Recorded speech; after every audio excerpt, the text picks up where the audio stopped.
আসসালামু আলাইকুম। কেমন আছেন সবাই গুলা?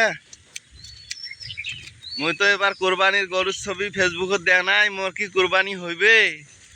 তোমার কমেন্ট করে জানান তো মোর কোরবানিটা হইবে না না হইবে।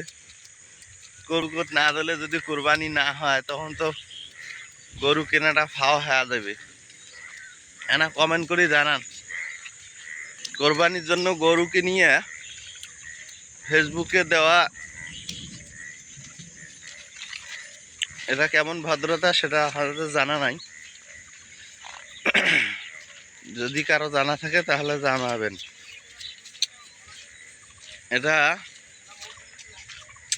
কোরবানির গুরুত্ব কি, তারপর পশু কেনার সময় যে জিনিসগুলা খেয়াল রাখা লাগে, কোন কোন বিষয়ে খেয়াল রাখিয়ে পশু ক্রয় করতে হয়, এই বিষয়গুলো নিয়ে যদি ক্যাপশন করে দিত তাহলেও হয়তো ভালো হতো, কিন্তু না, সেটা করে না। ডাইরেক্ট কোরবানির গরু একবারে ছবি তুলি ফেসবুকে দেয়। এটা আমার মনে হয় না ভালো কোনো কাজ বা ভদ্রতার কোনো কাজ।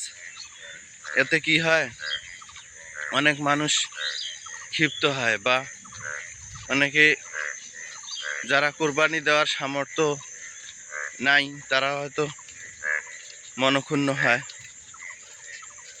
আবার কিছু কিছু লোক আছে যেগুলো এই বিষয়গুলো দেখলে হিংসা বিদ্বেষ বাড়ে। যেমন একজন পাশাপাশি বাড়ি, একজন ছোট গরু কিনছে আর একজন বড় গরু কিনছে। তো যে ছোট গরু কিনছে সে হয়তো নিজেকে ছোট মনে করতেছে। তাই সেটা বড় কথা না, বড় কথা হলো সামর্থ্য অনুযায়ী কুরবানি দিতে হবে। ইসলাম একটা সহজ ধর্ম। ইসলাম মানুষের জীবনকে এত সহজ করেছে, ইসলামের ভেতরে গভীরতা না জানলে বোঝা যাবে না। ইসলাম এমনভাবে মানুষকে সহজ করে দিয়েছে, যেমন যদি কারো কুরবানি দেওয়ার সামর্থ্য না থাকে একাই, সেক্ষেত্রে 3 জনে শেয়ার হয়ে কুরবানি দিতে পারে। তারপরেও যদি না পারে সেক্ষেত্রে 5 জন, 5 জনও যদি দিতে না পারে সেক্ষেত্রে 7 জন পর্যন্ত একত্রে মিল হয়ে কোরবানি দেওয়ার বিধান আছে। তবে